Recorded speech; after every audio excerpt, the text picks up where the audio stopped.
really delighted today to have met Deborah Bowman, who I had encountered on Twitter but not otherwise before today.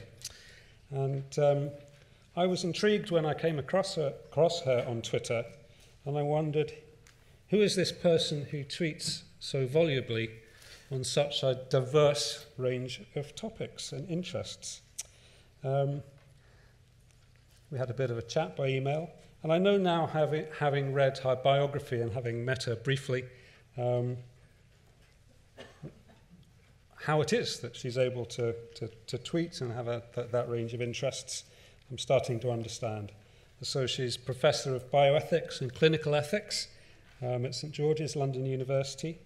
She's currently chairing the GMC group, which is revising the consent guidance. She also has a passion and a great involvement in the theatre land. And she's also done and involved with lots of media work as well. So the problem then that we were faced with was trying to pick a topic. Apologies. Is that right?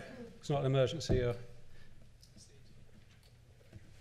Carry on. So what, amongst that wide range of interests, what might be something that might fit into 45 minutes? And that's really the challenge that I've left for Deborah. She's going to certainly start or to include an exploration of the relationships between advocacy and marginalisation and what it is to be an ethically engaged professional in what can be quite hard and challenging times. And I'm really looking forward to hearing what you have to say. I first came across Eddie Reader and loved everything about her. There was lots I loved about her. I loved that she was utterly herself. I loved that when she performs, she really performs and is completely in the moment. But most of all, I loved her diversity and her curiosity. Some of her musical experiments have been more successful maybe than others, but that's okay. I loved that. But that song about what you do with what you've got, I guess for me has been my guiding light, really. And I suppose when I think about my funeral and what I might leave behind, I hope it might be that message of be yourself, be utterly yourself, try things, experiment with things, and then make the most of what you've got and go beyond what you think you've got. And that's why I chose it. So thank you to Mark and to all of you for coming back. Mark mentioned I love theatre, and you've done that first great thing that everybody in theatre wants, which is provide me with an audience. I am going to talk about advocacy and marginalisation, don't worry, I am. But I'm going to do it through the lens of theatre. And I hope that the reasons for this will become apparent to you. I'm going to talk to you a little bit about how I see advocacy and the different ways in which it might manifest itself in your work and in the world, because we're all human beings. I think whether we are palliative care specialists or whether we're just human beings, we probably all advocate for something or someone at some time. I'm going to talk a little bit about some of the risks of advocacy, and I think there are risks. But mostly I'm going to pretend that I'm talking about ethics through the lens of theatre. Okay, so the prologue. In this kind of a slot, it's always a little bit of a worry. This can happen. It is my ambition that that doesn't happen. I'm aiming really high this afternoon. I thought we'd go, we'll aim for engagement via indifference on the way. So what do I want to begin by thinking about? Well, I suppose one of the first things that I am interested in and have always been interested in, I have had a career that's been characterised by, as my mother would say, in a slightly judgmental tone, not settling to anything. So I started off in medicine, went to law. It's a long story. Anyway, I really wanted to be an actor, and we'll come on to that. But one of the things that has most interested me is the ways in which different specialties, different professional groups, different teams of people know something, and what sort of value they put on different types of knowledge, and then what that means when we all come together as human beings to try and make decisions and understand each other. And this, it seems to me, is particularly relevant when we're thinking about marginalisation and advocacy. So, I've talked about where I spend most of my time. It's lovely to be with you all, but frankly, I'd rather be in a theatre like this, and I'm sure you would too. The costumes are better for a start. But this is where I spend a lot of my time, and it really has, and this isn't just a way of justifying a very expensive habit, taught me a huge amount about different types of knowledge, finding meaning, and making sense of the world. So how and why do I see these things as similar? Well, I suppose these are some of the commonalities that I pull out. Whenever you see a patient or whenever you're with a colleague, you're doing something in the same way that you do on stage, where there's an implicit agreement that you've come together to do this thing. It's boundaried, it's got rules to it. We talk about being a good patient. Many of us, even those of us who work in healthcare, find something interesting happens to us when we become patients. And we're bringing ourselves, but we're also playing a role. And a lot of this is implicit. One of the things that has always fascinated me about the theatre is that at any point, somebody could put their hand up and say, "You're making this up, this is ridiculous, what are we all doing here?" But we don't do it. I love that. I love that a room of people will sit and pretend. That is the most phenomenal thing to me. And why do we do it? I think we probably do it because in that act of pretending, we find truths. We find resonances that we would never find elsewhere. And we do it as a group because sharing those resonances, does something that is different and distinct. But it's an interpretive business, and I think advocacy is an interpretive business. What I choose to advocate for may not be what you would choose to advocate for. I'd also like to ask and get you to think a little bit about what it is that for you triggers that advocacy instinct. Now, you might say it's my default setting, but I would push you a little bit and say, I bet there are times you might be tired, we don't talk about these things very often, but you might feel disgusted by somebody, you might feel repelled by somebody, you might be frightened by somebody, you might feel just that you don't want to, you can't for whatever reason. So what happens to the people for whom it is difficult to advocate? But equally, what might happen for the special people? So what I mean by that, I use it in a psychotherapeutic sense. The work on the special patient, Isabel Benzies-Lith's work on the special patient and what happens when staff associate particularly with one person over another. Inequity happens, which is, of course, the opposite of what most people think when they think about advocacy.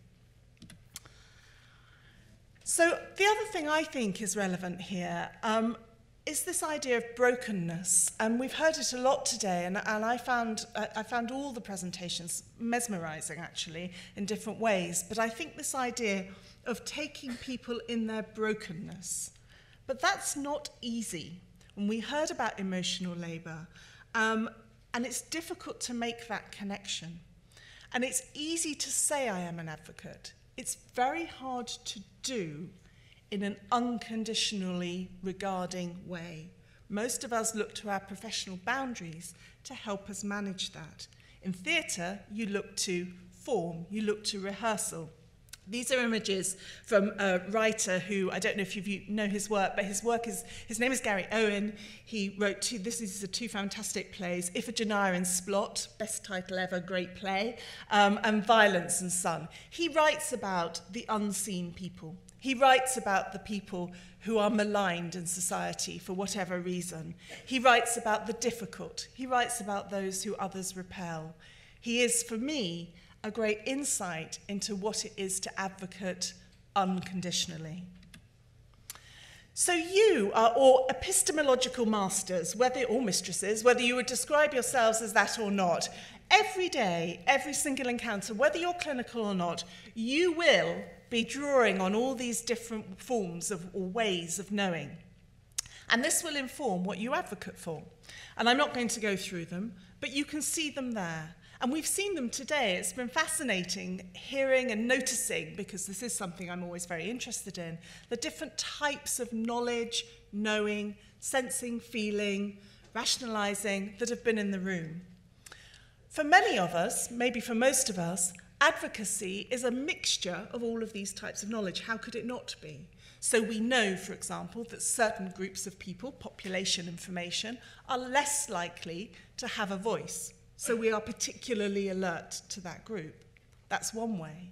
But we might also have a very strong personal sense. This person reminds me of me, or they remind me of somebody I love.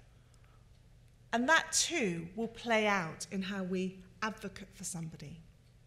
We can advocate at population level. We can advocate in a public health context, or we can do it in a micro context, simply by giving somebody a bit more time in an encounter that won't be noticed by anyone else. It's not necessary to go out and be an activist. There are many different ways of advocating, and I want to explore that a little bit more.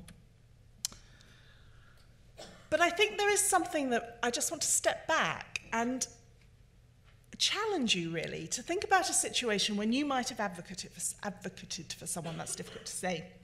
And just ask how it came to be that you thought this was a situation where you were consciously advocating for that person.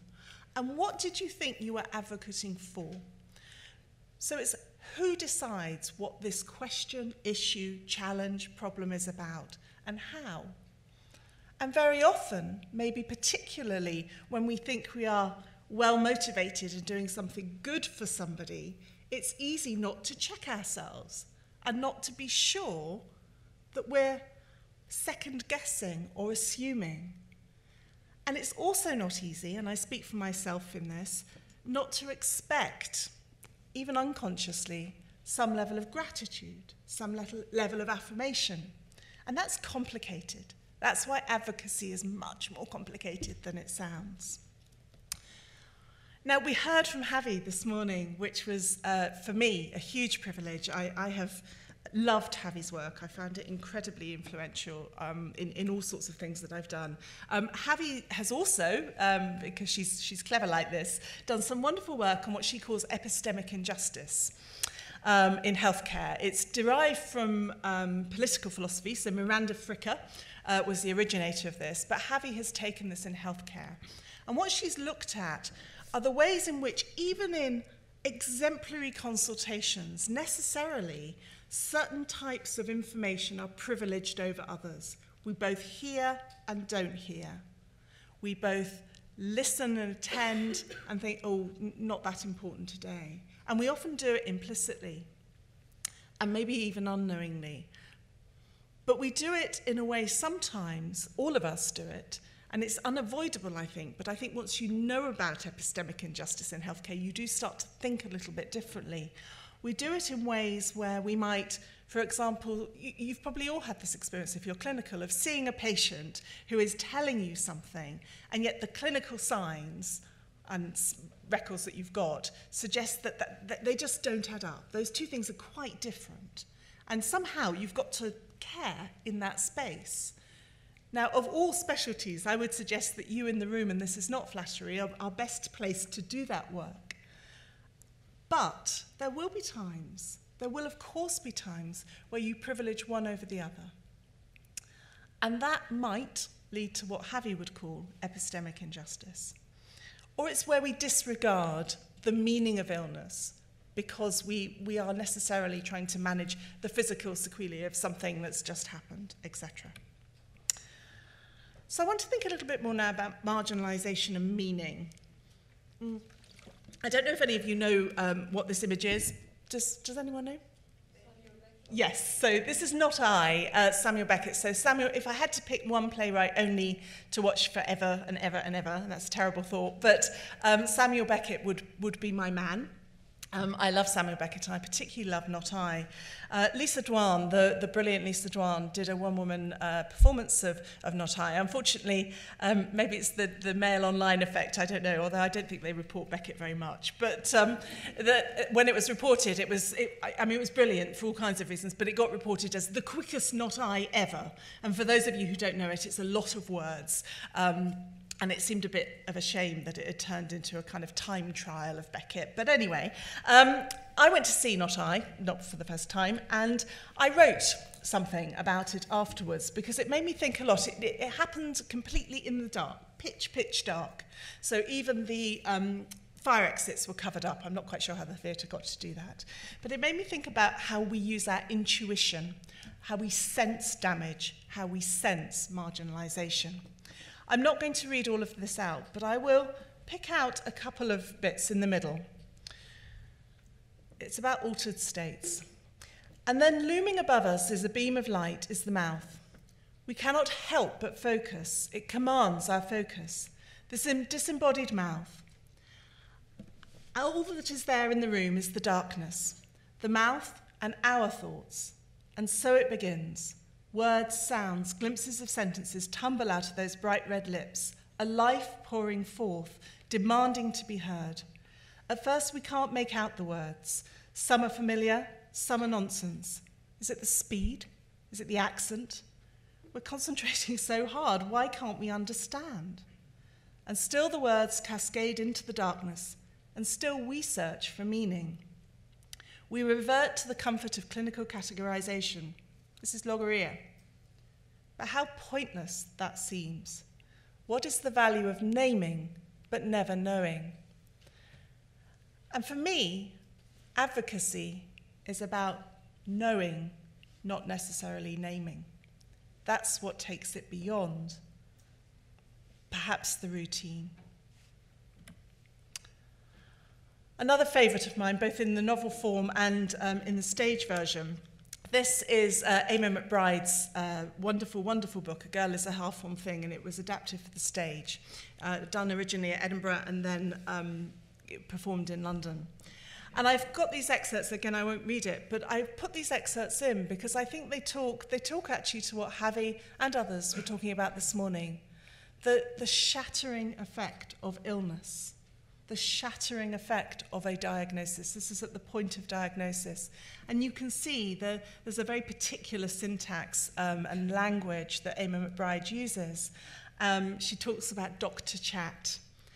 And then she's got this metaphor, and it's a brain tumour. She has a brother who dies, and that's not a spoiler. The book is not about that at all. And she talks about this, the tree, the roots of the tree, this idea of the body, the alien body. And somehow, for me, advocacy in healthcare is what takes you beyond the diagnosis to understanding that and connecting with that. That's why it's so hard. And doing that over and over and over again. The other reason I particularly love that excerpt is the first line on that slide. You come breakily up the drive. I love the word. It doesn't exist. She's made a new word for something that you can imagine. Both a boy learning to ride a bike, but a boy learning to ride a bike when his balance is shot because he's got a brain tumour. And the way the word breakily is used there is, of course, double or even tripled in its power. So theatre, for those of you who need to brush up on your Greek, means the seeing place. And this is another way in which I've become very interested in what we see, but also our blind spots and what we don't see. Now, necessarily, all of you will know this much better than I, that when you meet a patient and his or her family and carers, you're going to get multiple stories, experiences, and perceptions. You're going to get them from different people, but you're also going to get them from the same person. And that's something really important here. That's okay. That's normal. Unless we can embrace that, we're always going to lose. And as an audience member sitting here, some of you are noticing something, some of you are noticing other things, some of you are doing a shopping list. You know, there's all kinds of things going on. That's okay too. That's fine. And an encounter with one clinician will never be replicated with another clinician. In the same way, in the run of a play, you won't get the same performance even the next night. That's the joy of it. You'll get something a bit different. It might be infinitesimal. You might not discern it, but you'll get something different. The way you'll get something different if you sit somewhere different. So somehow we all have to learn to tolerate that non-specificity, that unique reinvention all the time. And for me, advocacy is what we both see and don't see, but it's also about being seen or not being seen. I have a bit of a sad hobby. I'm really, really keen to sit in all the restricted view seats in London theatres. I know, it's pathetic. However, the reason is there are two things about it. The first is I love to know the moment when something becomes called restricted view in a theatre. How bad does it have to be before it's restricted view? If you want to know restricted view seats that are barely restricted view, I'm your woman. But also, because something fascinating happened to me. This is one of the particularly egregious examples in a London theatre. And something fascinating happened to me when I sat here. The two seats in front, I could hear an older couple who perhaps, I can say this because I wear hearing aids and I'm very deaf myself, who perhaps weren't aware of the volume that they were explaining things at. Because everybody else was quiet, it was intrusive. And this couple were chat, and he was telling her what was happening. And I was sort of thinking, if you both shut up, you probably know what was happening. But anyway, I admit it, I'm a mean person. And what was so interesting to me was he was telling her things that I thought, that's not what's happening. That's not what's going on at all. What are you talking about? And he was giving an account, I'm sure as he saw it and interpreted it, but it wasn't right, because it sure as heck wasn't mine. But that slightly clumsy and attenuated metaphor is, of course, what happens all the time in human interactions. And that's why we get it wrong, even when we're trying to get it right. Because all of us, to a greater or lesser extent, are in a restricted view seat, by virtue of it being the seat that we have chosen. So, let's think a little bit now about emotion. And I mean, we don't need to particularly go into this, but I suppose I would say I'm of the breed of ethicists who absolutely loves the intellectual gymnastics that, you know, people do in journal papers that are read by 3 people. However, I don't think it's where clinical ethics works at all. I don't think that's sending someone off to read the Journal of Medical Ethics because they've got an ethical dilemma is, for me, pointless, absolutely pointless. Because what's going on there, and I trained quite late as a psychotherapist, and what's going on there is that you're dealing with emotion. You're dealing with emotion as well as knowledge. So it's great if you've got a 4 principles framework or if you're a virtue theorist. Lovely, that will help you. It will give you a language. I'm not dismissing that. But it also will only partially help you, because if you're frightened or disgusted or intimidated or just overwhelmed, you're not going to be able to make decisions that are sound decisions, whether that's for someone else or for yourself. And I want to think a little bit about what that means when we think about advocacy. I don't know if any of you have read Leslie Jamison. If you haven't, I can't recommend her work highly enough. She's a young, brilliant American writer. She is the niece of Kay Redfield Jamison, who some of you may know. She wrote her personal account of her own mental health problems in a wonderful book called An Unquiet Mind, and she's written a number of other fantastic books. Leslie is her niece. Published by Grey Wolf in the States, that's the American edition, and then subsequently published by Granta in the UK. And she wrote, she had an experience of being an actor for would-be doctors in, Oscars and things like that. And she got very interested in empathy and what it meant. And she wrote this fantastic collection. It's a surprising collection because it begins with medicine and it goes to places you could never imagine. So there's a fantastic essay about saccharin. I know that sounds unlikely, but it really is wonderful. And Leslie talks about 2 things that have stayed with me. I was fortunate enough to interview her for a program we did for Radio 3. And one of the things she said is that empathy is about the capacity both to flinch and not to flinch. And that, to me, is an extraordinary sentence that completely encapsulates it. When you think about it, the facility to know how painful something is, how overwhelming it is, as Jeremy said this morning, to feel the helplessness of it all, and yet to stay with it, not to flinch and not to flinch. But what we do, of course, is necessarily boundaried. And Leslie would say, well, actually, empathy's proper empathy, true empathy, sincere empathy, and maybe therefore advocacy, is difficult because it doesn't respect necessarily those boundaries. And it isn't just a touchy-feely exercise where you get that awful moment in an OSCE where a slightly struggling medical student says, that must be very difficult for you, and thinks they've done empathy. It's not that. It's not that. It's the capacity to ask questions and listen to the answers, even if those answers are surprising, incoherent, off-putting, unappealing, nonsensical. What do you do then with your empathy? And is it even empathy if you abandon at that point? So, thinking now a little bit about story. We've got ways of knowing, we've got emotion. Let's think a little bit about story. Story for me is fundamental to everything. Even when you're writing the most scientific paper of your beautiful RCT, you're still telling a story. And you're leaving bits out, and you're doing all kinds of things. That's fine. We're all constructing our stories. Now, something happens in clinical work and clinical training, and I see this a lot with students. They are necessarily trained to sift, restructure, and tidy the story that they receive. You have to do that. Very often, particularly if you're working in more acute specialties, you'll have limited time. But without attending to what is lost in that shifting, you may well miss the truth of that story. It may be in the spaces in between.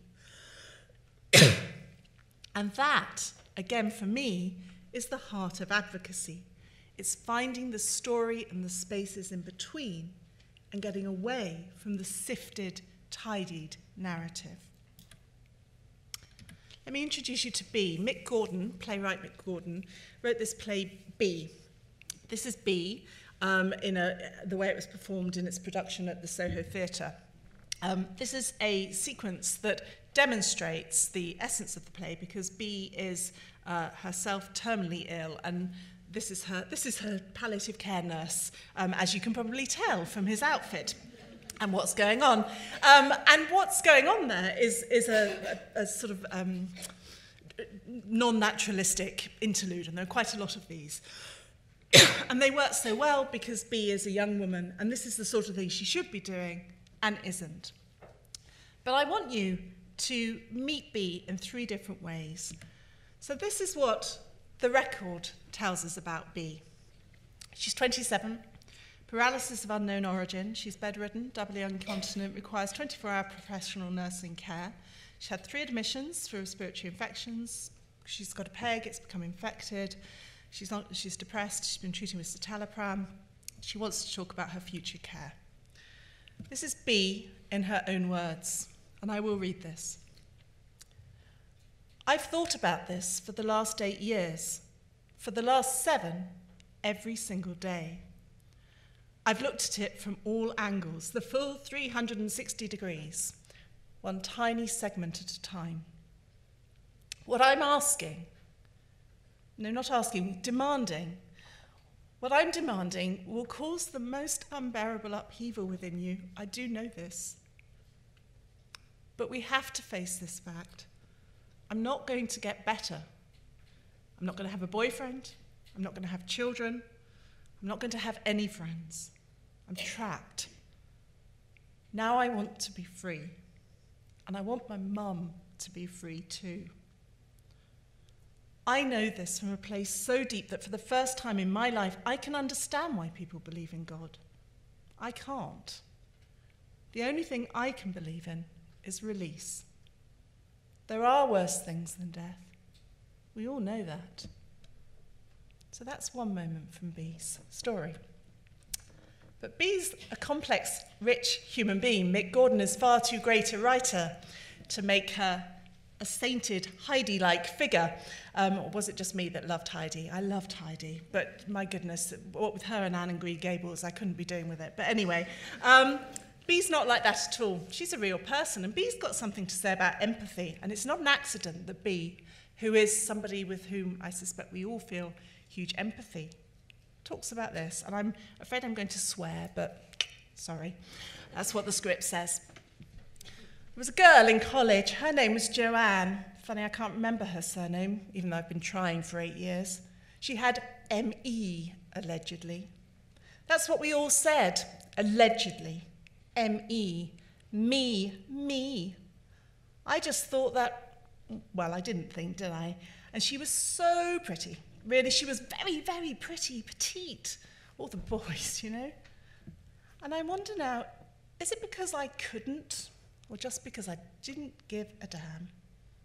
But when we talked about her, not with her, obviously, with her, it was all serious faces and gentle nods, but behind her back it was, oh, come on, pull yourself together, get on with it, get the fuck on and stop all this attention seeking. We're all chronically fatigued.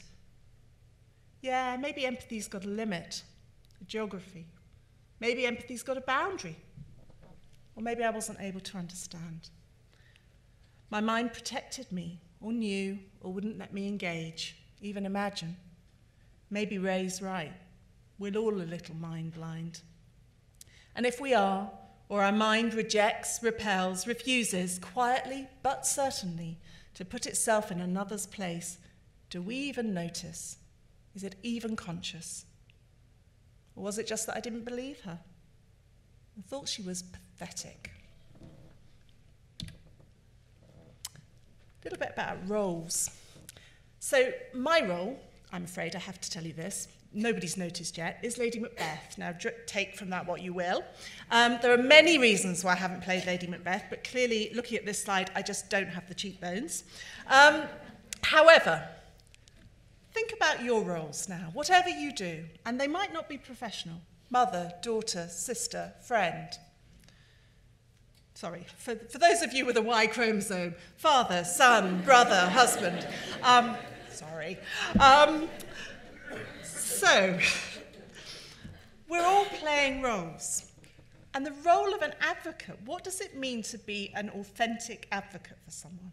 So we are playing roles maybe as a clinician or a patient, but we're also doing it over and over again. So is there a way to play a role that is inherently more ethical than not? And I would say there is, and I will tell you what it is in a moment. And I think it's about this. So I've spent a lot of time thinking about actors and reading about acting and, you know, being a bit wistful. And it's this. It's a philosophical point. Actors have the facility to create, as Mike Alfreds in his book Different Every Night says, the amazing double reality of being themselves in this performance at this moment and simultaneously being other people in another place in another time. Being both here now and there then. But presence reveals an encounter that is true to that moment and that performance and that performer. This duality is what makes theatre theatre. It reminds us of our inexhaustible potential of human beings. We all have something of everyone else within us.